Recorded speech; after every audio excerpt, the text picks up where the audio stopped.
وہ مجھے یہاں کیوں لائے ہو؟ مجھے چھونا مت۔ وہ اپنے بازو سے اس کا مضبوط اور آہینی ہاتھ جھٹکتے ہوئے پیچھے کی طرف ہٹی۔ اس کی آواز میں ایک ایسی لرزش اور خوف تھا جو کسی بھی پتھر دل انسان کو پگھلا دینے کے لیے کافی تھا۔ اس کا پورا وجود پتے کی طرح کانپ رہا تھا اور اس کی بڑی بڑی جھیل جیسی گہری آنکھوں میں وحشت اور بے بسی کے سائے رقص کر رہے تھے۔ وہ قدم پیچھے لیتے ہوئے ہانپتے ہوئے بیڈ روم کے آخری کونے میں جا کر دیوار سے لگ گئی، جیسے وہ دیوار اسے اس شکار سے بچا لے گی جو بالکل اس کے سامنے کھڑا تھا۔ حسن سکندر کے شہر کے وسط میں واقع اس عالیشان اور پرتعیش پینٹ ہاؤس کا بیڈ روم آج ایک عجیب سی خاموشی میں ڈوبا ہوا تھا۔ حسن، جس کا نام اس شہر کے بڑے بڑے بزنس ٹائکونز اور مافیا کے لیے ایک دہشت کی علامت تھا، اپنی جگہ پر ساکت کھڑا اسے دیکھ رہا تھا۔ اس کے گہرے نیلے رنگ کا مہنگا 3 پیس سوٹ پہن رکھا تھا، جس کی ٹائی کی وہ کچھ دیر پہلے ڈھیلی کر چکا تھا۔ اس نے اپنی گھنی بوئیں سکیڑی اور اپنی گہری سی اور پراسرار آنکھیں چھوٹی کرتے ہوئے بغیر اس لڑکی کا جائزہ لیا۔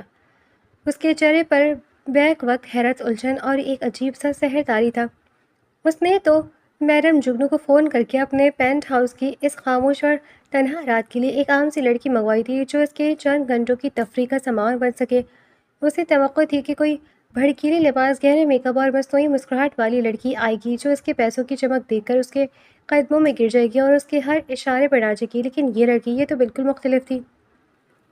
اس نے ایک سادہ سا ہلکی گلابی رنگ کا لباس پہن رکھا تھا جو بے شک پرانا تھا، لیکن اس کی نفاست اور پاکیزگی چیخ چیخ کر اس کے خاندانی ہونے کی گواہی دے رہی تھی۔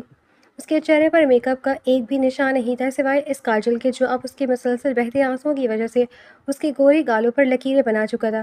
اس کے ہونٹ خوف سے پڑ رہے تھے سفید، اور وہ اپنے دوپٹے کو مضبوطی سے اپنی مٹھیوں میں بھیجے ہوئے۔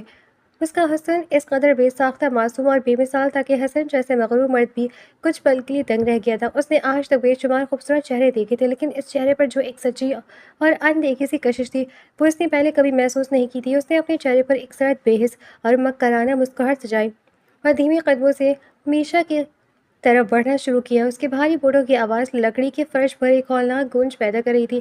میشا نے جب اسے اپنی طرف آتے دیکھا تو اس کی سانسیں جیسے سینے میں ہی اٹک گئی۔ کمرے کی مدھم پیلی روشنی میں حسن کا اونچا چوڑا اور کثرتی وجود کسی خوفناک سائے کی طرح اس پر حاوی ہو رہا تھا۔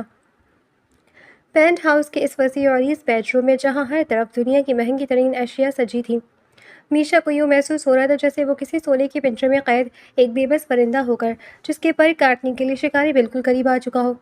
تم خوبصورت ہو۔ حسن کی بھاری اور گہری آواز کمرے کی خاموشی کو چیرتی ہوئی میشا کی سماعتوں سے ٹکرائی۔ وہ اب اس کے بالکل قریب آ چکا تھا۔ اس کی سانسوں کی گرمی میشا کے سرد پڑتے چہرے پر محسوس ہو رہی تھی۔ تم بے حد خوبصورت ہو اور اب تم میری ملکیت ہو۔ میں نے تمہاری اس خوبصورتی کی بہت بڑی قیمت ادا کی ہے۔ تمہیں میرے پاس بھیجنے سے پہلے میڈم نے تمہیں سمجھایا تو ہوگا کہ حسن سکندر کے پاس آنے والی راتوں کے اصول کیا ہوتے ہیں۔ میشا نے خوف سے اپنی آنکھیں بند کر لی، اس کے لب بری طرح لرز رہے تھے۔ حسن نے اپنا ہاتھ آگے بڑھایا اور اس کے چہرے کے قریب لہراتی ہوئی بالوں کی ایک لٹ کو پیچھے ہٹانے کی کوشش کی۔ تم مجھے روک نہیں سکتی۔ حسن کا لہجہ اب مزید سرد اور حتمی ہو چکا تھا۔ اس کمرے میں، اس پینٹ ہاؤس میں اور اس پورے شہر میں حسن سکندر کو اس کی مرضی سے روکنے والا کوئی پیدا نہیں ہوا۔ جو چیز مجھے پسند آ جائے وہ بس میری ہو کر رہتی ہے۔ تم اب میری ہو اور تمہیں میری ہر بات ماننی پڑے گی۔ میں تمہارے ان آنسوؤں سے پگھلنے والا نہیں ہوں۔ حسن کے الفاظ میشا کے لیے کسی تیز دھار خنجر کی طرح تھے۔ وہ لڑکی جس نے ساری زندگی شرم و حیا کے سائے میں گزاری تھی، آج ایک ایسے مرد کے سامنے کھڑی تھی جو اسے ایک بکاؤ مال، ایک بے جان کھلونا سمجھ رہا تھا۔ اس خیال نے جیسے میشا کے اندر کی ساری وحشت اور سہمے ہوئے وجود کو ایک عجیب سی طاقت میں بدل دیا۔ اس نے یکدم اپنی آنکھیں کھولی جن میں اب آنسوؤں کے ساتھ ساتھ ایک غضبناک سچائی اور ایک مضبوط ایمان کی چمک تھی۔ اس نے حسن کی آنکھوں میں براہ راست دیکھتے ہوئے نفی میں زور سے سر ہلایا۔ نہیں، میں کسی کی ملکیت نہیں ہوں، میں کوئی بکاؤ مال نہیں ہوں۔ میشا کی آواز گریہ زاری کی وجہ باوجود اب بلند اور واضح تھی۔ اس نے اپنے دونوں ہاتھ اپنے سینے پر باندھ لیے۔ حسن کے قدم ایک لمحے کے لیے رکے۔ اس نے آج تک جن عورتوں کو دیکھا تھا وہ یا تو اس کی دولت سے مرعوب ہو جاتی تھی یا اس کے رعب سے دب جاتی تھی، لیکن اس نازک سی چھوئی موئی جیسی لڑکی کی آنکھوں میں جو بغاوت اور انکار کی چنگاری تھی وہ حسن کے لیے بالکل نہیں تھی۔ تم جتنا بھی چیخ لو یہاں تمہاری آواز سننے والا کوئی نہیں ہے۔ اس بند کمرے سے تمہاری یہ التجائیں باہر نہیں جا سکتی۔ حسن نے اسے ڈرانے کی ایک اور کوشش کی، حالانکہ اندر سے وہ اس لڑکی کی مزاحمت سے بے حد متاثر ہو رہا تھا۔ میری آواز سننے والا وہ ہے جو تم جیسے طاقتوروں کی گردنیں پکڑنا خوب جانتا ہے۔ میشا کی گونجتی ہوئی آواز میں کوئی جھجک نہیں تھی۔ اس نے ایک قدم آگے بڑھایا اور بغیر کسی خوف کے بولی، تمہیں لگتا ہے کہ تمہاری دولت، تمہارا یہ رعب اور تمہاری طاقت تمہیں ہر چیز کا مالک بنا دیتی ہے؟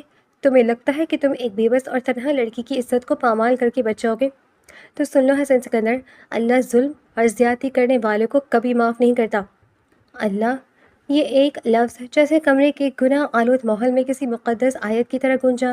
میشا نے مزید کہا، وہ مظلوم کی آہ سنتا ہے۔ تم آج مجھ پر ظلم کر کے میری مجبوری کا فائدہ اٹھا کر شاید اپنی مردانگی ثابت کر لو، لیکن یاد رکھنا خدا کی لاٹھی بے آواز ہے۔ وہ جب مارتا ہے تو آسمان کو اور انسان کو سنبھلنے کا موقع نہیں ملتا۔ میری آنکھوں سے گرنے والا ایک ایک آنسو خدا کی عدالت میں تمہارے خلاف گواہی دے گا، اور میری بددعا تمہیں اور تمہارے آنے والی نسلوں کو کھا جائے گی۔ یہ کہتے کہتے میشا کا سارا حوصلہ جواب دے گیا۔ اس کی ٹانگیں کانپنے لگی اور وہ وہیں فرش پر گھٹنوں کے بل گر کر اپنے چہرے کو ہاتھوں میں چھپا کر پھوٹ پھوٹ کر رو پڑی۔ اس کی ہچکیوں اور سسکیوں کی آواز اب پینٹ ہاؤس کی دیواروں سے ٹکرا رہی تھیں۔ حسن سکندر اپنی جگہ پر بت بنا کھڑا رہ گیا۔ میشا کے یہ آخری جملے، اس کا وہ واحد خدا پر کامل یقین اور ظالم کو خدا کا خوف دلانے کا وہ بے ساختہ سچا انداز، ان سب نے حسن کے اندر موجود کسی گہرے سوئے ہوئے انسان کو جھنجھوڑ کر رکھ دیا تھا۔ اس نے محسوس کیا جیسے کسی نے اس کے چہرے پر ایک زوردار تھپڑ مارا ہو اور اسے گہری نیند سے جگا دیا ہو۔ اس کی آنکھوں کے سامنے موجود لڑکی اب اسے کوئی بازار کی بکاؤ عورت نہیں، بلکہ ایک انتہائی پاک باز، خاندانی اور معصوم ہستی لگ رہی تھی، جو یقیناً کسی بہت بڑی سازش یا دھوکے کا شکار ہو کر اس اندھی غار میں دھکیل دی گئی تھی۔ کوئی بازار کی عورت اتنی شدت سے خدا کا نام نہیں لے سکتی تھی، کسی طوائف کی آنکھوں میں اپنی عزت بچانے کی ایسی تڑپ نہیں ہو سکتی تھی۔ حسن کا دل جو ہمیشہ سخت رہتا تھا، آج اس لڑکی کی سسکیوں سے ایک عجیب سی کسک محسوس کر رہا تھا۔ اس کی مردانہ انا اب برف کی طرح مکمل طور پر پگھل چکی تھی۔ اس کی جگہ ایک شدید تجسس اور اس لڑکی کے لیے ایک انجانی سی گہری عزت نے لے لی تھی۔ وہ جاننا چاہتا تھا کہ یہ ہیرا، یہ پاکیزہ روح میڈم جگنو کے اس گندے کھوٹے تک کیسے پہنچی۔ یہ لڑکی یہاں کی غلاظت سے تعلق نہیں رکھتی تھی، یہ تو کسی عزت دار گھرانے کی زینت بننے کے، کسی دل کی ملکہ بننے کے لائق تھی۔ حسن کے چہرے کی سختی بالکل غائب ہو چکی تھی۔ اس کی گہری سیاہ آنکھوں میں ایک نرمی، ایک تحفظ کا احساس اور ایک عجیب سی چمک ابھری۔ اس نے ایک گہرا سانس لیا اور اس کے ہونٹوں پر ایک مسکراہٹ پھیل گئی۔ وہ دھیمے قدموں سے چلتا ہوا میشا کے قریب آیا، جو ابھی تک فرش پر بیٹھی زاروں قطار رو رہی تھی۔ حسن اس کے سامنے ایک گھٹنوں کے بل بیٹھ گیا۔ میشا نے حسن کو اپنے قریب ہوتے محسوس کیا تو وہ مزید خوف سے سمٹ گئی۔ اسے لگا کہ شاید اب وہ اسے زبردستی اٹھائے گا، لیکن حسن نے اسے چھونے کی کوشش نہیں کی۔ اس نے اپنے دونوں ہاتھ اپنے گھٹنوں پر رکھے اور انتہائی دھیمے، پرسکون اور سنجیدہ لہجے میں بولا، تمہارا اللہ واقعی بہت طاقتور ہے، اور اس کا خوف دلانے کا تمہارا انداز بہت اچھا ہے اور بہت سچا ہے۔ حسن کی آواز میں ایک ایسا ٹھہراؤ اور سکون تھا جس نے میشا کو ایک لمحے کے لیے حیران کر دیا۔ اس نے اپنے آنسوؤں سے بھیگا چہرہ اوپر اٹھایا اور حسن کو دیکھا۔ اس کی آنکھوں میں ابھی بھی بے یقینی، ڈر اور سوال تھے۔ وہ سمجھ نہیں پا رہی تھی کہ یہ ظالم انسان اچانک اتنا پرسکون کیسے ہو گیا۔ کیا یہ کوئی نئی چال تھی؟ اسے مزید ذہنی اذیت دینے کا کوئی نیا طریقہ تھا؟ حسن نے اس کی حیران اور ڈری ہوئی آنکھوں میں دیکھتے ہوئے بنا کسی ہچکچاہٹ کے کہا، تم جیسی پاکیزہ لڑکی اس گندی دنیا اور اس غلاظت کے لیے نہیں بنی۔ تم نے سچ کہا، تم واقعی کسی خریدی ہوئی ملکیت بننے کے لائق نہیں ہو، بلکہ تم تو اس لائق ہو کہ کوئی تمہیں اپنا محرم بنائے، تمہیں دنیا کی تمام بری نگاہوں سے بچا کر عزت کی پسند اور مسند پر بٹھائے۔ حسن نے ایک لمحے کا واقعہ لیا اور وقفہ لیا۔ اس کی نظریں میشا کے معصوم اور حیرت زدہ چہرے پر جمی تھی۔ تو بتاؤ، کیا تم مجھ سے نکاح کرو گی؟ پینٹ ہاؤس کے اس وسیع اور پرتعیش بیڈ روم میں جیسے وقت تھم سا گیا۔ میشا کی سانسیں اس کی روتی ہوئی ہچکیوں کے درمیان ہی رک گئی تھیں۔ وہ پھٹی پھٹی اور حیرت زدہ آنکھوں کے ساتھ اس نامعلوم مغرور مرد کو دیکھتی رہ گئی، جس نے اسے چند منٹ پہلے خریدی ہوئی ملکیت کا کہا تھا، اور اب اسی لمحے وہ اسے اپنی عزت، اپنی بیوی اور اپنی محرم بنانے کی پیشکش کر رہا تھا۔ میشا کے دماغ میں جیسے سنسناہٹ سی ہونے لگی، اور وہ حیرت اور بے یقینی اور آنسوؤں کے ساتھ حسن کے اس بدلتے ہوئے غیر متوقع حیران کن روپ کو بس ٹکٹکی باندھے دیکھتی چلی گئی۔ یہ لو، پہلے پانی پیو اور اپنے حواس بحال کرو۔ حسن سکندر کے پینٹ ہاؤس میں اب تمہیں کوئی نقصان نہیں پہنچا سکتا۔ حسن نے پینٹ ہاؤس کے وسیع اور پرتعیش لاؤنج میں صوفے پر بیٹھی خوف سے سمٹی میشا کے سامنے پانی کا گلاس بڑھایا۔ رات کا پچھلا پہر تھا، باہر شہر کی روشنی مدھم ہو رہی تھی اور لاؤنج کی بڑی شیشے کی کھڑکیوں سے چاند کی اداس چاندنی اندر آ رہی تھی۔ میشا نے لرزتے ہوئے ہاتھوں سے گلاس تھاما۔ اس کی انگلیاں اس حد تک کانپ رہی تھی کہ پانی کی چند بوندیں فرش پر گر گئیں۔ اس نے 2 گھونٹ حلق سے اتارے۔ حسن اس کے سامنے دوسرے صوفے پر بیٹھ گیا۔ اس کی گہری اور پراسرار آنکھیں میشا کے چہرے پر جمے خوف اور معصومیت کے تاثرات کا جائزہ لے رہی تھی۔ اب بتاؤ، تم کون ہو؟ تمہارا لہجہ، تمہاری گفتگو اور تمہاری آنکھیں چیخ چیخ کر کہہ رہی ہیں کہ تم اس گندے دھندے کا حصہ نہیں ہو جہاں سے تم میرے پاس لائی گئی ہو۔ سچ کیا ہے؟ میشا نے گلاس میز پر رکھا اور اچانک اس کے صبر کا بندھن ٹوٹ گیا۔ وہ اپنے چہرے کو دونوں ہاتھوں میں چھپا کر بلک بلک کر رو دی۔ اس کی ہچکیوں سے پورا خاموش لاؤنج گونج اٹھا۔ میں میں ایک بدقسمت لڑکی ہوں جس نے اپنے ہاتھوں سے اپنی دنیا اجاڑ لی۔ میشا نے سسکتے ہوئے سر اٹھایا۔ اس کی جھیل جیسی آنکھوں سے آنسو کاجل کو بہاتے ہوئے اس کے گورے گالوں پر لکیریں بنا رہے تھے۔ میں کوئی بازار کی عورت نہیں ہوں حسن صاحب، میں ایک شریف اور عزت دار باپ کی بیٹی ہوں۔ میرے بابا کامران احمد، وہ ایک غریب لیکن انتہائی غیرت مند انسان ہیں۔ انہوں نے پوری زندگی محنت مزدوری کر کے مجھے پڑھایا، مجھے یونیورسٹی بھیجا تاکہ میں ان کا سر فخر سے بلند کر سکوں، پر میں نے ان کی تربیت کا صلہ انہیں رسوائی کی شکل میں دیا۔ حسن نے ایک گہرا سانس لیا اور پیچھے کو ٹیک لگا لی۔ اس کا تجسس اور بڑھتا جا رہا تھا۔ پھر کیا ہوا؟ تم یونیورسٹی سے اس دلدل تک کیسے پہنچی؟ یونیورسٹی میں میری ملاقات عاصم سے ہوئی تھی۔ میشا نے عاصم کا نام لیتے ہی نفرت اور کرب سے اپنی مٹھیاں بھیج لی۔ وہ میری کلاس میں تھا، اس کا بولنے کا انداز، اس کی جھوٹی ہمدردیاں اور اس کی دل فریب باتیں، میں اس کی محبت میں اندھی ہو گئی تھی۔ مجھے لگتا تھا کہ عاصم سے بہتر انسان اس دنیا میں کوئی نہیں ہے۔ جب عاصم نے میرے گھر رشتہ بھیجنے کی بات کی تو میرے بابا نے اس کی آوارہ مزاج اور برے دوستوں کی وجہ سے صاف انکار کر دیا۔ بابا نے مجھ سے کہا تھا کہ بیٹی، یہ لڑکا صرف باتوں کا شعر ہے، یہ تمہاری ذمہ داری نہیں اٹھا سکتا، لیکن مجھ پر تو عاصم کی محبت کا بھوت سوار تھا۔ میشا نے ایک لمحے کے لیے اپنی آنکھیں بند کی جیسے وہ اس بھیانک ماضی کو اپنی یادوں سے مٹانا چاہتی ہو۔ عاصم نے مجھے جذباتی طور پر بلیک میل کیا۔ اس نے کہا کہ اگر ہم نے ابھی کورٹ میرج نہ کی تو اس کے گھر والے اس کی شادی کہیں اور کر دیں گے اور وہ میرے بغیر مر جائے گا۔ میں اس کے جھانسے میں آ گئی۔ 2 دن پہلے میں اپنے بیمار بابا کو سوتا ہوا چھوڑ کر اپنے گھر کی دہلیز پار کر کے اس کے ساتھ کورٹ میرج کرنے کے لیے نکل آئی۔ میں نے ایک بار بھی اپنے باپ کی سفید داڑھی اور ان کی عزت کا نہیں سوچا۔ حسن کے چہرے کے تاثرات رفتہ رفتہ سخت ہو رہے تھے اور اس کی بھویں تن گئیں اور وہ میشا کی بپتا میں ڈوبتا چلا گیا۔ عاصم مجھے اس بڑے شہر میں لے آیا، میشا نے آگے بتایا۔ اس کی آواز میں اب کپکپاہٹ کے ساتھ ایک گہرا دکھ تھا۔ اس نے کہا کہ عدالتیں بند ہو چکی ہیں، اس لیے ہم آج رات ایک ہوٹل میں رکیں گے اور صبح نکاح کریں گے۔ میں نے اس پر اندھا اعتبار کر لیا۔ رات کو اس نے میرے لیے چائے بنائی۔ مجھے کیا معلوم تھا کہ اس چائے میں کچھ ملا ہوا تھا۔ اس چائے کو پینے کے بعد مجھے چکر آنے لگے اور میں بے ہوش ہو گئی۔ میشا نے تڑپ کر حسن کی طرف دیکھا، اس کی آنکھوں میں التجا دی۔ حسن صاحب، جب مجھے ہوش آئے تو میں کسی ہوٹل میں نہیں بلکہ میڈم جگنو کے اس بدنامے زمانہ کوٹھے پر قید تھی۔ میں نے عاصم کو وہاں نہیں پایا۔ جب میں نے روتے ہوئے میڈم سے پوچھا کہ عاصم کہا ہے تو اس نے قہقہہ لگا کر مجھے وہ سچ بتایا جس نے میری روح تک کو چھلنی کر دیا۔ عاصم نے چند لاکھ روپوں کی خاطر اپنی جوئے کی لت پوری کرنے کے لیے میری محبت، میرے اعتبار اور میری پاکیزگی کا سودا میڈم جگنو سے کر دیا۔ وہ مجھے وہاں بھیج کر فرار ہو چکا تھا اور پھر آج رات میڈم نے مجھے سج دھج کر آپ کے پاس بھیج دیا کیونکہ آپ نے ایک بھاری رقم ادا کی تھی۔ یہ سنتے ہی حسن سکندر کے جسم میں جیسے بجلی کا کرنٹ دوڑ گیا۔ اس کا خون ابل پڑا، چہرے کی رگیں تن گئی اور آنکھوں میں شدید غصے کی سرخی اتر آئی۔ وہ اپنی جگہ سے اٹھا اور غصے میں بیس پر پڑا۔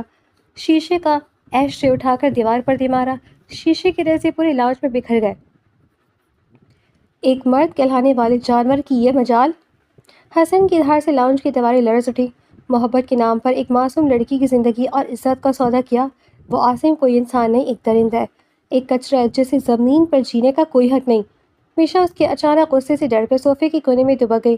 حسن نے اس کی طرف دیکھا۔ اس کا غصہ میشا کے لیے نہیں بلکہ اس نظام اور اس دھوکے باز عاصم کے لیے تھا۔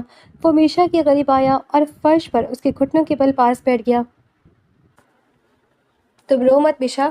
حسن کا لہجہ اب یکسر بدل چکا تھا۔ اس پہ ایک چٹان جیسا عزم اور مردانہ تحفظ تھا۔ عاصم نے جو تمہارے ساتھ کیا اس کی سزا اسے دنیا میں ہی ملے گی، یہ حسن سکندر کا وعدہ ہے، لیکن اس وقت تمہاری عزت اور تمہارا تحفظ میری اولین ترجیح ہے۔ تم نے مجھ سے کہا تھا نا کہ اللہ ظلم اور زیادتی کرنے والوں کو معاف نہیں کرتا۔ میں تمہاری اس پاکیزگی اور سچائی کا احترام کرتا ہوں۔ حسن نے فوری طور پر اپنی جیب سے فون نکالا اور اپنے پرسنل وکیل زاہد صاحب کا نمبر ڈائل کیا۔ ہیلو زاہد، ابھی اور اسی وقت ایک نکاح خواہ اور 2 معتبر گواہوں کو لے کر میرے پینٹ ہاؤس میں پہنچو۔ مجھے 1 گھنٹے کے اندر سب یہاں چاہیے، کوئی سوال مت کرنا، بس جو کہا ہے وہ کرو۔ حسن نے حکمیہ انداز میں کہا اور فون بند کر دیا۔ میشا نے حیرت اور بے یقینی سے حسن کو دیکھا۔ آپ یہ کیا کر رہے ہیں؟ آپ نے نکاح خواہ کو کیوں بلایا؟ حسن اٹھا اور میشا کے سامنے کھڑا ہو گیا۔ میں تم سے باقاعدہ شرعی اور قانونی نکاح کرنے جا رہا ہوں میشا۔ عاصم نے تمہیں بازار میں بیچا تھا، لیکن حسن سکندر تمہیں اپنی زندگی، اپنے گھر اور اپنے نام کا حصار دینا چاہ رہا ہے۔ اس نکاح کے بعد دنیا کی کوئی طاقت تم پر انگلی نہیں اٹھا سکے گی۔ تم میڈم جگنو یا کسی عاصم کی جاگیر نہیں بلکہ سکندر خاندان کی بہو بنو گی۔ میشا کی آنکھوں سے اب شکر گزاری کے آنسو بہنے لگے۔ اسے یقین نہیں آ رہا تھا کہ جس دلدل میں وہ گر چکی تھی وہاں سے اسے نکالنے کے لیے خدا نے حسن جیسی با اثر انسان کو وسیلہ بنا دیا تھا۔ تقریباً 40 منٹ بعد پینٹ ہاؤس کا دروازہ کھلا۔ وکیل زاہد صاحب ایک معزز نگاہ خواں اور 2 گواہوں کے ساتھ لاؤنج میں داخل ہوئے۔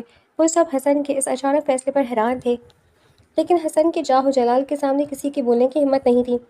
نکاح کی کارروائی شروع ہوئی۔ جب نکاح خواہ نے میشا سے پوچھا، کیا آپ کو حسن سکندر ولد سکندر حیات 10 لاکھ مہر کے حویس نکاح میں قبول ہے؟ میشا نے ایک نظر حسن کے پرعزم اور پروقار چہرے پر ڈالی۔ اس کے دل کو ایک عجیب سا سکون محسوس ہوا۔ اس نے کانپتی آواز میں کہا، قبول ہے۔ جب حسن نے 3 بار قبول ہے کہا تو فضا بدل گئی۔ نکاح کے کاغذات پر دستخط ہوئے۔ زاہد صاحب اور گواہوں مبارکباد دے کر رخصت ہو گئے۔ اب لاؤنج میں صرف حسن اور میشا موجود تھے۔ میشا اب حسن سکندر کی قانونی بیوی بن چکی تھی۔ حسن میشا کے پاس آیا۔ اس نے نہایت نرمی سے میشا کے سر پر ہاتھ رکھا جہاں اب اس کے لیے تحفظ موجود تھا۔ تم اب محفوظ ہو میشا حسن سکندر، حسن نے ایک گہری اور سنجیدہ آواز میں کہا، جبکہ اس کی آنکھوں میں عاصم کے لیے ایک ہولناک انتقام کی آنکھ بھڑک رہی تھی۔ نکاح کے اس پہلے فرض کو پورا کرنے کے بعد اب میرا اگلا مقصد اس عاصم نام کے درندے کو اس کے انجام تک پہنچانا ہے۔ میں اس کا وہ حشر کروں گا کہ آنے والی نسلیں بھی کسی معصوم کی عزت کا سودا کرنے سے پہلے کانپ اٹھیں گی۔ میشا نے حسن کی آنکھوں میں اپنے لیے سچا تحفظ دیکھا اور پہلی بار اس تاریک رات پہ اس کے چہرے پر ایک امید کی کرن ابھری۔ یہ کیا تماشا ہے حسن؟ اور یہ لڑکی کون ہے جسے تم اس طرح صبح سویرے ہاتھ سے پکڑ کر اپنے ساتھ لے چلی آ رہے ہو؟ بیگم شاہنہ کی اونچی اور حیرت زدہ آواز شاندار اور وسیع اور سکندر ولا کے پرتعیش لاؤنج میں گونجی۔ وہ ہاتھ میں چائے کا کپ تھامے لاؤنج کی طرف بڑھ رہی تھی جب ان کی نظر اپنے بڑے بیٹے حسن سکندر پر پڑی جو ایک انتہائی سہمے ہوئے چہرے والی سادہ مگر بے حد خوبصورت لڑکی کا ہاتھ تھامے لاؤنج کی وسط میں کھڑا تھا۔ میشا نے ایک پرانی مگر صاف ستھری چادر خود کے گرد لپیٹ رکھی تھی اور اس کا پورا وجود خوف سے کانپ رہا تھا۔ سکندر حیات نے جو صوفے پر بیٹھے صبح کا اخبار پڑھے تھے اپنی اینک اتار کر میز پر رکھی اور ان کی سخت روبدار نظریں حسن اور اس کے ساتھ کھڑی لڑکی پر جم گئی۔ پورے ہال میں ایک دم تناؤ اور خاموشی کا طوفان امڑ آیا۔ ممی پاپا، یہ میشا ہے، میری بیوی اور اس گھر کی بڑی بہو، حسن نے بنا کسی ہچکچاہٹ کے اپنی گہری اور پرعزم آواز میں اعلان کیا۔ اس کے لہجے میں ایسی حتمیت تھی کہ ایک پل کے لیے بیگم شاہنہ کے ہاتھ سے چائے کا کپ چھوٹتے چھوٹتے بچا۔ کیا کہا تم نے؟ بیوی؟ بیگم شاہنہ نے صدمے سے چلاتے ہوئے چائے کا کپ میز پر رکھا۔ حسن سکندر، کیا تمہارا دماغ ٹھکانے ہے؟ تم سکندر حیات کے اکلوتے وارث ہو۔ پورا شہر تمہاری ایک جھلک دیکھنے کو ترستا ہے اور تم راتوں کو کسی سڑک چھاپ گمنام لڑکی سے نکاح کر کے اسے اس خاندان اور اس گھر میں لے آئے۔ تم نے ایک بار بھی اپنی ہماری عزت، میرے ارمانوں کا نہیں سوچا؟ سکندر حیات اپنی جگہ سے اٹھے۔ ان کا قد آور وجود اور چہرے کی سخت جھریاں ان کے غصے کی گواہی دے رہی تھیں۔ وہ بھاری قدموں سے چلتے ہوئے حسن کے بالکل سامنے آ کر کھڑے ہو گئے۔ حسن، میں امید کرتا ہوں کہ یہ کوئی گھٹیا مذاق نہیں ہے۔ سکندر حیات کی آواز دھیمی لیکن گرجدار تھی۔ نکاح کوئی بچوں کا کھیل نہیں ہے۔ مجھے اس لڑکی کا پورا خاندانی پس منظر جاننا ہے۔ یہ کس خاندان سے، اس کے والدین کون ہیں اور ایسی کیا آفت آ گئی تھی کہ تمہیں ممی پاپا کی موجودگی کے بغیر چوروں کی طرح رات کے اندھیرے میں یہ قدم اٹھانا پڑا؟ میشا نے جیسے خاندانی پس منظر کا لفظ سنا اس کے دل کی دھڑکن بند ہونے لگی۔ اس کی آنکھوں میں وحشت تیرنے لگی۔ اسے لگا کہ اب حسن سب کے سامنے سچ اگل دے گا۔ وہ سب کو بتا دے گا کہ یہ لڑکی رات کو ایک کھوٹے سے آئی ہے۔ میشا نے شرمندگی اور خوف سے اپنی آنکھیں بند کر لیں اور حسن کے کوٹ کو اپنی لرزتی انگلیوں سے مضبوطی سے تھام لیا۔ اس کا دھم گھٹنے لگا تھا کہ اب اسے اس عالیشان محل سے دھکے دے کر نکال دیا جائے گا، لیکن حسن نے میشا کے ہاتھ کی کپکپاہٹ کو محسوس کیا۔ اس نے میشا کے ہاتھ پر اپنی گرفت مزید مضبوط کر دی جیسے وہ اسے یقین دلا رہا ہو کہ جب تک وہ کھڑا ہے کوئی اس پر آنچ نہیں آنے دے گا۔ حسن میشا کی عزت کو اپنے خاندان کی عدالت میں تماشا نہیں بنانا چاہتا تھا۔ وہ اس کی ماضی کی ناسور کو ہمیشہ کے لیے دفن کر دینا چاہتا تھا۔ پاپا، میشا ایک انتہائی شریف، پڑھی لکھے اور عزت دار گھرانے کی بیٹی ہے۔ حسن نے جھوٹ بولتے ہوئے اپنی آواز میں ذرا سا بھی لرزہ نہ آنے دیا۔ اس کے والد ایک باعزت انسان ہے لیکن شدید بیمار ہے۔ میشا اور میرے درمیان کچھ عرصے سے پسندیدگی تھی۔ کچھ ایسے حالات بن گئے تھے، کچھ خاندانی مجبوریاں اور میشا کی حفاظت کا مسئلہ ایسا تھا کہ مجھے یہ فیصلہ فوری طور پر کرنا پڑا۔ میں میشا سے محبت کرتا ہوں اور میں اسے کسی بھی قیمت پر کھونا نہیں چاہتا تھا، اس لیے میں نے رات ہی زاہد صاحب اور نکاح خواہ کو بلا کر مجھ سے باقاعدہ نکاح کر لیا۔ محبت؟ بیگم شاہانہ نے تنزیہ قہقہ لگایا۔ ان کے چہرے پر میشا کے لیے شدید نفرت اور حقارت نمایاں تھی۔ حسن سکندر کو ایک معمولی مڈل کلاس لڑکی سے محبت ہو گئی جس کے پہنے اوڑھنے سے غربت ٹپک رہی ہے۔ حسن تم خاندانی اسٹیٹس کو بھول سکتے ہو لیکن میں نہیں۔ میں اس لڑکی کو اس گھر کی بہو اور تمہاری بیوی کے روپ میں کبھی قبول نہیں کروں گی۔ یہ لڑکی اس ولا کے تو کیا ہمارے ملازموں کے کوارٹر کی بھی لائق نہیں ہے۔ اسے اسی وقت یہاں سے نکالو۔ ممی بس۔ حسن کی آواز میں یکدم اتنی سختی آئی کہ بیگم شاہانہ بھی چند قدم پیچھے ہٹ گئی۔ میشا اب اس گھر کی عزت ہے۔ میں اپنی بیوی کو توہین اپنے سامنے کبھی برداشت نہیں کروں گا، چاہے وہ کوئی بھی ہو۔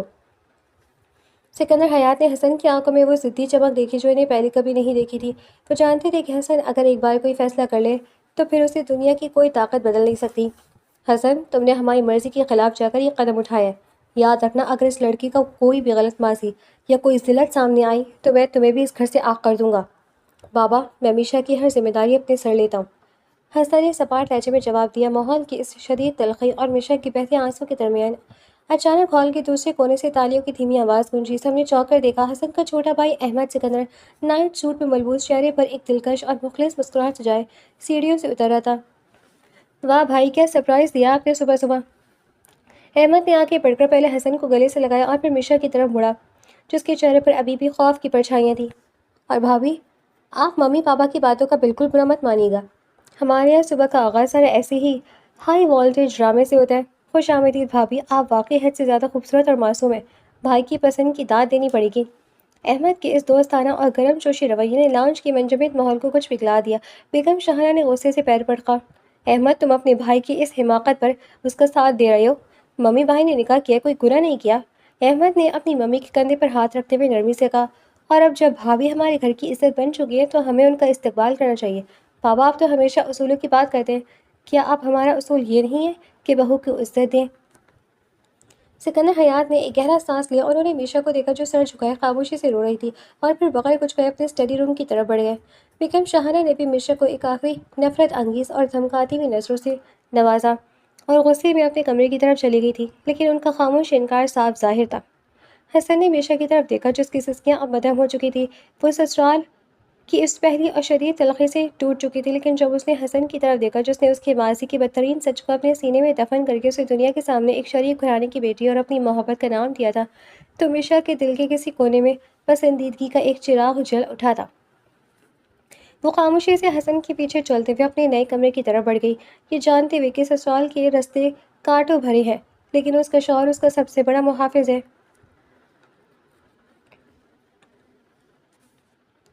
حسن سکندر اپنے آفس کے ریوالونگ چیئر پر بیٹھا ہاتھ میں پکڑا پین انگلیوں میں گھما رہا تھا۔ اس کے چہرے پر ایک سرد اور خوفناک خاموشی طاری تھی جو کسی بڑے طوفان کا پیش خیمہ ہوتی ہے۔ اسی وقت احمد ہاتھ میں لیپ ٹاپ لیے تیزی سے اندر داخل ہوا۔ بھائی عاصم کا پکا سراغ مل گیا ہے، احمد نے لیپ ٹاپ حسن کی میز پر رکھتے ہوئے کہا، جہاں اسکرین پر ایک سستی اور بدنام جوا خانے کی لائیو لوکیشن اور کچھ تصاویر شو ہو رہی تھی۔ وہ پچھلے 24 گھنٹوں سے شہر کے پچھلے حصے میں واقع ملک کے اڈے پر موجود ہے۔ میشا بھابھی کا سودا کر کے جو رقم اسے ملی تھی اس کا بڑا حصہ وہ جوئے کی میز پر ہار چکا ہے۔ حسن کی آنکھیں ایک دم چھوٹی ہوئیں اور پین پر اس کی گرفت سخت ہوئی۔ اور اس کا اگلا پلان کیا ہے؟ کیا وہ شہر سے بھاگنے کی تیاری میں؟ نہیں بھائی، وہ اس سے بھی زیادہ گھٹیا کھیل کھیل رہا ہے۔ احمد نے غصے سے دانت پیستے ہوئے ایک آڈیو فائل پلے کی۔ ہمارے سورس نے یہ کال ریکارڈنگ بھیجی ہے، ذرا سنیے اسے۔ اسکرین سے عاصم کی مکروہ اور نشیلی آواز گونجی۔ ارے یار میشا تو بس ایک مارا تھی، وہ تو ہاتھ سے گئی پر اس کے بدلے جو مال ملا وہ کم پڑ گیا۔ اب میری نظر یونیورسٹی کی ایک اور معصوم چڑیا پر ہے، نائلہ نام ہے اس کا، مڈل کلاس ہے، بالکل میشا کی طرح جذباتی۔ بس 2 دن میں اسے بھی شادی کا جھانسا دے کر شہر لاؤں گا اور میڈم جگنو کی اگلی قسط تیار ہو جائے گی۔ آڈیو بند ہوتی حسن اپنی کرسی سے اٹھ کھڑا ہوا۔ اس کا چہرہ غصے سے سرخ ہو چکا تھا اور آنکھوں سے جیسے چنگاریاں نکل رہی تھیں۔ اس درندے کی ہمت دیکھو، وہ ایک اور زندگی برباد کرنے جا رہا ہے۔ حسن نے میز پر زور سے ہاتھ مارا۔ احمد اس کے گرد گھیرا تنگ اتنا کر دو کہ اسے سانس لینے کی بھی جگہ نہ ملے، لیکن یاد رہے اسے ابھی پولیس کے حوالے نہیں کرنا۔ میں چاہتا ہوں کہ وہ اپنے اگلے شکار کو لے کر اس جگہ پہنچے جہاں ہم اس کا استقبال کریں گے۔ اسے لگنا چاہیے کہ وہ جیت رہا ہے، تاکہ جب وہ گرے تو اس کی ہڈیاں بھی سلامت نہ رہیں۔ آپ بے فکر ہیں بھائی، جال بچھایا جا چکا ہے۔ احمد نے عزم سے سر ہلایا۔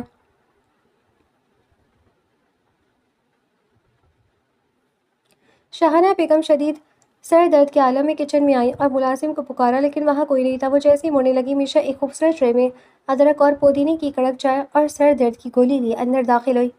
ممی آپ کا سر بہت درد کر رہا ہے نا، آپ پلیز لاؤنج میں بیٹھیں، میں چائے وہیں لے کر آتی ہوں۔ میشا نے انتہائی دھیمے اور معتبانہ لہجے میں کہا۔ بیگم شاہانہ نے اسے سر سے پاؤں تک حقارت سے دیکھا۔ تمہاری ہمت کیسے ہوئی مجھے ممی کہنے کی؟ اور یہ سب ڈرامے کرنے کی ضرورت نہیں ہے، میں اچھے سے جانتی ہوں کہ تم جیسی لڑکیاں امیر لڑکوں کو پھنسا کر ایسے ہی ہمدردی کا ناٹک کرتی ہیں۔ میشا کی آنکھوں میں آنسو تیر گئے، لیکن اس نے خود کو سنبھالا۔ اس نے ٹرے سائڈ ٹیبل پر رکھی اور بیگم شاہانہ کے سامنے ہاتھ جوڑ دیے۔ ممی میں جانتی ہوں کہ میرا اس گھر میں اس طرح آنا آپ کو پسند نہیں آیا، آپ مجھ سے نفرت کریں، مجھے جو چاہے کہیں، لیکن خدا را اپنی صحت خراب نہ کرے۔ حسن صاحب آپ سے بہت محبت کرتے، اگر آپ بیمار ہو گئی تو انہیں دکھ ہوگا۔ یہ چائے میں نے اپنے بابا کے نسخے کے مطابق بنائی ہے، آپ کا سر درد منٹوں میں غائب ہو جائے گا۔ میشا کی گفتگو میں عاجزی، سچائی اور خلوص کا ایسا رنگ تھا کہ بیگم شاہانہ کا غصہ کچھ ٹھنڈا ہوا۔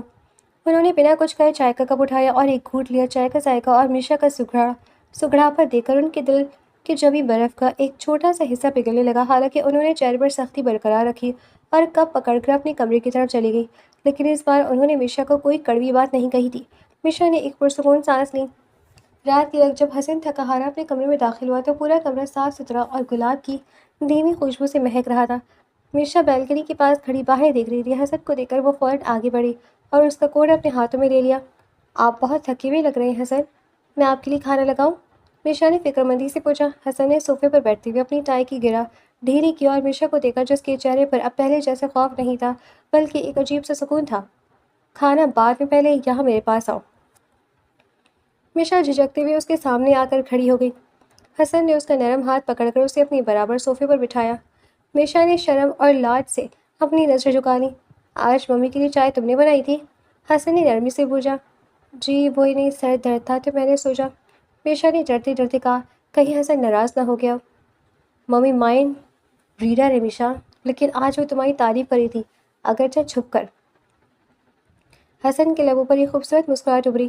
تم بہت اچھی ہو میشا، تم نے اس گھر کی تلخیوں کو جس طرح صبر سے جھیلا ہے، اس نے میرے دل میں تمہاری عزت اور بڑھا دی ہے۔ میشا کی آنکھوں میں شکر گزاری کی موتی چمکنے لگے۔ حسن صاحب آپ میرے لیے اتنا کچھ کر رہے ہیں، آپ نے مجھے اس دلدل سے نکالا، مجھے اپنا نام دیا، اور اب آپ اس درندے عاصم کے پیچھے اپنی قانون اور طاقت کو لگا رہے ہیں۔ میں تو ایک گنہگار لڑکی ہوں جس نے اپنے باپ کا دل دکھایا، میں اس عزت کے قابل کہاں تھی؟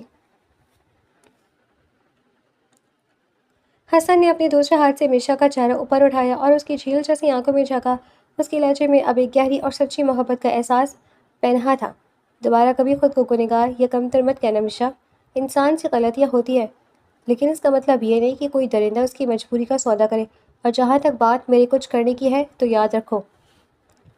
حسن نے میشا کے ہاتھ پر دباؤ بڑھایا۔ تم اب اکیلی نہیں ہو میشا، تمہارا ماضی جو بھی تھا اسے میں نے اسی رات دفن کر دیا تھا جب ہمارا نکاح ہوا تھا۔ اب تمہارا حال اور تمہارا مستقبل مجھ سے جڑا ہے۔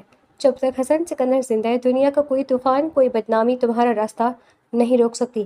تم میری پناہ میں اور میری بیوی ہو۔ حسن کے ان پرعزم اور محبت بھرے جملوں نے میشا کے دل کے سارے زخموں پر مرہم رکھ دیا۔ اسے محسوس ہوا کہ عاصم کی بے وفائی کے بعد حسن اس کی زندگی میں محبت کی وہ بارش بن کر آیا ہے جو اس کے وجود کو ہمیشہ کے لیے پاک اور خوشحال کر دے گی۔ دونوں نے ایک دوسرے کی آنکھوں میں دیکھا، جہاں اب خواب کی جگہ ایک خاموش اور گہری محبت کا آغاز ہو چکا تھا۔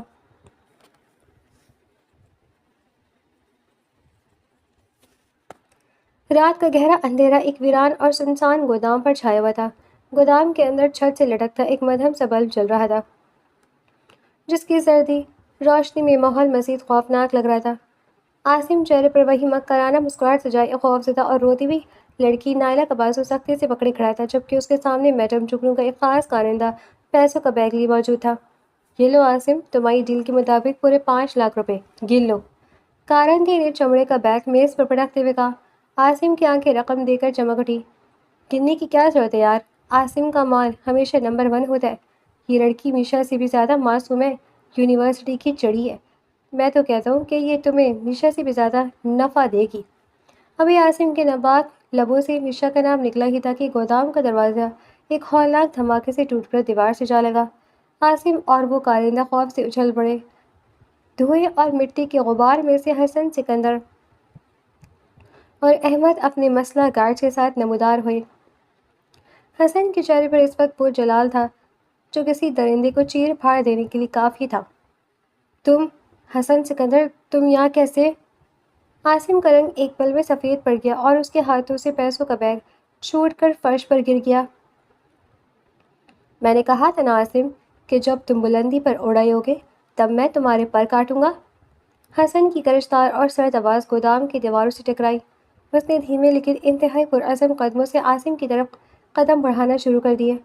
احمد نے فوراً آگے بڑھ کر روتی ہوئی نائلہ کو گارڈز کی حفاظت میں دیا اور گودام سے باہر محفوظ گاڑی میں منتقل کروا دیا۔ اب گودام میں صرف شکاری اور اس کا شکار باقی تھے۔ عاصم نے خوف کے عالم میں پیچھے بھاگنے کی کوشش کی، لیکن حسن نے تیزی سے آگے بڑھ کر عاصم کی قمیض کا کالر پیچھے سے دبوچ لیا اور اسے ایک زوردار جھٹکے سے فرش پر پٹک دیا۔ اس سے پہلے کہ عاصم خود کو سنبھالتا، حسن کا ایک بھاری بوجھ عاصم کے سینے پر آن پڑا، جس سے عاصم کے حلق سے ایک چیخ نکل گئی۔ تم نے سمجھا تھا کہ تم میشا جیسی معصوم لڑکی کی محبت، اس کے اعتبار اور اس کی پاکیزگی کا سودا بازار کے دلالوں سے کرو گے اور حسن سکندر تمہیں بخش دے گا۔ حسن نے جھک کر عاصم کو بالوں سے پکڑا اور اٹھا کر اس کا سر لوہے کے ایک پائپ سے دے مارا۔ خدا کے لیے مجھے چھوڑ دو، مجھے معاف کر دو، مجھے نہیں معلوم تھا کہ میشا تمہاری بیوی ہے، میں مر جاؤں گا، مجھے مت مارو۔ عاصم درد سے تڑپتا ہوا فرش پر رینگتے ہوئے حسن کے پیروں کو چھونے لگا۔ اس کا سارا تکبر اور مردانگی خاک میں مل چکی تھی۔ تم جیسے درندے کا یہ درد میشا کے اس درد کے سامنے کچھ بھی نہیں ہے جو تو نے اسے دیا تھا، حسن نے نفرت سے کہتے ہوئے اپنی پوری طاقت سے ایک لات عاصم کی پسلی پر ماری۔ عاصم درد کی شدت سے بے ہوش ہونے لگا۔ بھائی بس کریں، اس کچرے کو مار کر اپنے ہاتھ گندے مت کریں، اس کا اصل علاج آ گیا ہے۔ احمد نے حسن کے کندھے پر ہاتھ رکھتے ہوئے کہا۔ اسی وقت گودام کے باہر پولیس کی گاڑیوں کے سائرن گونجنے لگے۔ انسداد انسانی اسمگلنگ سیل کے اعلیٰ افسران فورس کے ساتھ اندر داخل ہوئے۔ احمد نے آگے بڑھ کر ایک فائل اور ایک ریکارڈنگ ڈیوائس پولیس افسران کے حوالے کی۔ آفیسر، یہ اس مجرم عاصم کے خلاف ناقابل تردید ثبوت ہے۔ اس میں میڈم جگنو کا اعترافی بیان بھی شامل ہے، جس میں اس نے قبول کیا کہ عاصم نے میشا اور کئی دوسری لڑکیوں کو پیسوں کی خاطر اس کے کوٹھے پر بیچا تھا۔ احمد نے سنجیدگی سے کہا۔ پولیس آفیسر نے ثبوت دیکھے اور عاصم کی حالت زار پر ایک نظر ڈالی۔ بہت خوب سکندر صاحب، آپ نے اس گینگ کو پکڑوا کر قانون کی بہت بڑی مدد کی ہے۔ اس درندے کے خلاف ہمارے پاس اب پکا کیس ہے۔ آفیسر نے اپنے جوانوں کو اشارہ کیا۔ ہتھکڑی لگاؤ اس کو اور گھسیٹتے ہوئے لے جاؤ۔ پولیس والے نیم بے ہوش اور لنگڑاتے ہوئے عاصم کو ہتھکڑیاں لگا کر گاڑی کی طرف لے جانے لگے۔ وہ اب بھی روتے ہوئے معافیا مانگ رہا تھا، لیکن قانون کا شکنجہ اس کے گرد اب ہمیشہ کے لیے بند ہو چکا تھا۔ کچھ ہی دنوں میں حسن سکندر کے بااثر دباؤ اور مضبوط قانونی ٹیم کی بدولت عدالت نے عاصم کو انسانی اسمگلنگ، دھوکہ دہی اور منشیات کے کیسز میں عمر قید کی سخت ترین سزا سنائی۔ جب حسن سکندر ولا واپس لوٹا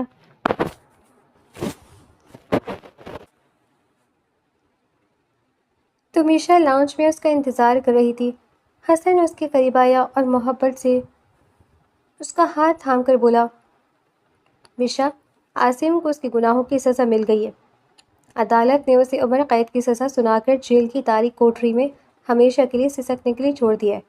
وہ اب کبھی کسی معصوم کی زندگی برباد نہیں کر سکے گا۔ یہ سنتے ہی میشا کی آنکھوں سے آنسو بہہ نکلے، لیکن یہ آنسو خوف کے نہیں بلکہ ایک گہرے اور لامعنی سکون کے تھے۔ اس نے حسن کے سینے پر سر رکھ دیا جہاں اب اس کے دل کی دھڑکنیں محفوظ تھیں۔ عاصم کا یہ عبرتناک انجام دیکھ کر میشا کی روح کے سارے زخم جیسے ایک پل میں بھر گئے اور اس کے دل کو زندگی کا سب سے بڑا اور حقیقی اطمینان نصیب ہو گیا۔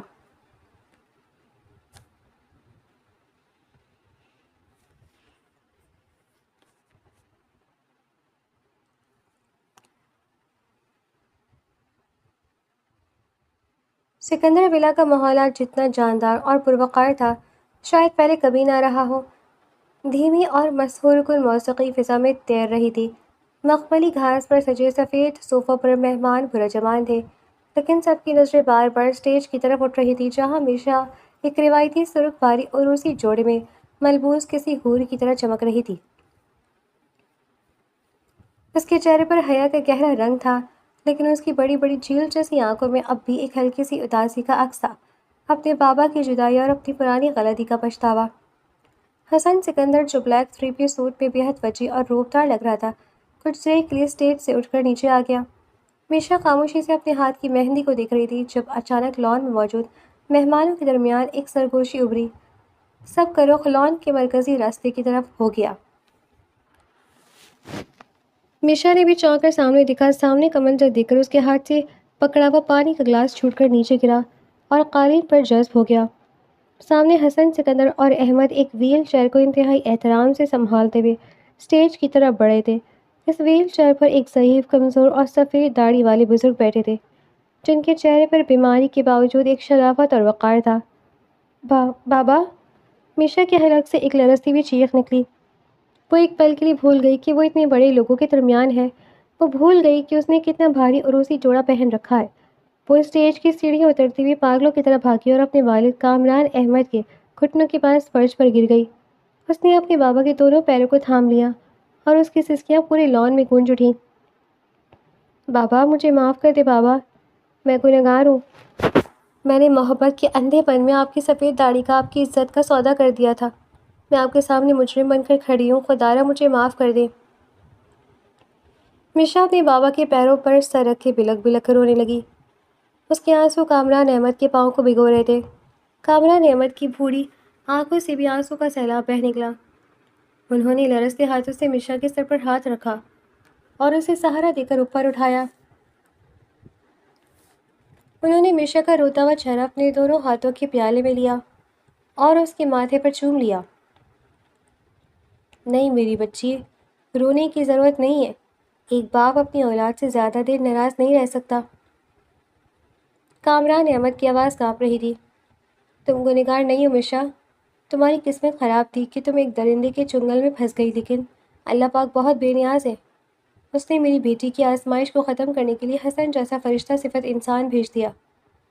میشا نے حیرت سے روتے ہوئے حسن کی طرف دیکھا جو دور کھڑا ایک پرسکون مسکراہٹ کے ساتھ باپ بیٹی کا یہ ملاپ دیکھ رہا تھا۔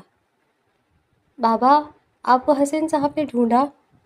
میشا نے پوچھا۔ ہاں میشا، کامران احمد نے حسن کی طرف فخر سے دیکھتے ہوئے کہا۔ اس با اختیار اور سچے مرد نے نہ صرف مجھے شہر کے ایک چھوٹے سے ہسپتال سے ڈھونڈ نکالا بلکہ میرا بہترین علاج بھی کروایا۔ اس نے مجھے سب سچ سچ بتایا کہ تم پر کیا گزری۔ حسن نے مجھ سے کہا کہ بابا، آپ کی بیٹی پاک دامن ہے، وہ ایک دھوکے کا شکار ہوئی تھی اور اب وہ میری بیوی اور میری عزت ہے۔ میشا، مجھے آج فخر ہے کہ تم حسن سکندر کی بیوی ہو اور اس نے میری بیٹی کو وہ مقام دیا جس کی لوگ تمنا کرتے ہیں۔ اسی وقت سکندر حیات اور بیگم شاہنہ بھی آگے بڑھی۔ بیگم شاہنہ کے چہرے پر اب وہ وہی پرانی سختی اور نفرت کا نام و نشان تک نہیں تھا۔ جب حسن اور احمد نے انہیں عاصم کے انجام اور میشا کی معصومیت کا پورا سچ بتایا تھا تو ایک ماں اور ایک عورت ہونے کے ناطے ان کا دل پگھل چکا تھا۔ وہ شرمندہ تھی کہ انہوں نے میشا کو غلط سمجھا تھا۔ بیگم شاہنہ نے آگے بڑھ کر میشا کے کندھے پر ہاتھ رکھا۔ میشا نے ڈرتے ہوئے اپنی سانس کو دیکھا، لیکن بیگم شاہنہ نے اسے جھکنے نہیں دیا بلکہ میشا کو اپنے سینے سے لگا لیا۔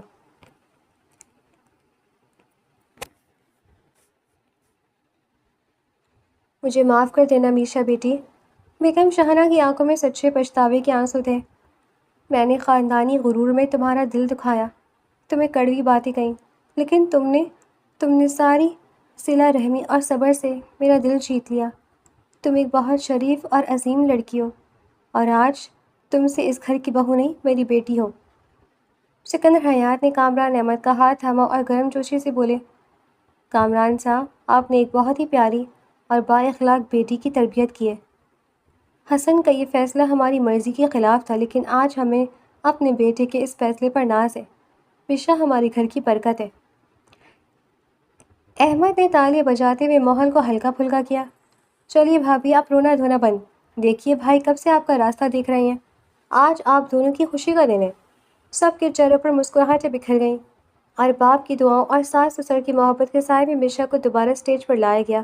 کچھ دیر بعد جب مہمان رخصت ہو گئے اور لان میں صرف دھیمی روشنی رہ گئی تو حسن میشا کے پاس آیا۔ میشا نے اپنے شوہر کو دیکھا۔ اس کی آنکھوں میں حسن کے لیے اب صرف شکر گزاری نہیں تھی بلکہ ایک اتھاہ گہری اور سچی محبت کا سمندر لہرانے لگا تھا۔ حسن نے نرمی سے مشا کا گھونگھٹ تھوڑا پیچھے کیا اور سرخ جوڑے میں لپٹی اپنی دلہن کے چہرے کو تکنے لگا، جس کا حسن اس وقت لازوال لگ رہا تھا۔ اس نے جھک کر مشا کے پاکیزہ ماتھے پر محبت اور مان کا ایک لمبا بوسہ ثبت کیا۔ حسن، مشا نے دھیمی اور رومانوی آواز میں اسے پکارا۔ اس کی آنکھیں نم ہو گئیں۔ اس پہلی رات آپ کے پینٹ ہاؤس میں آپ نے مجھ سے غصے میں کہا تھا کہ تم خوبصورت ہو اور میری ملکیت ہو۔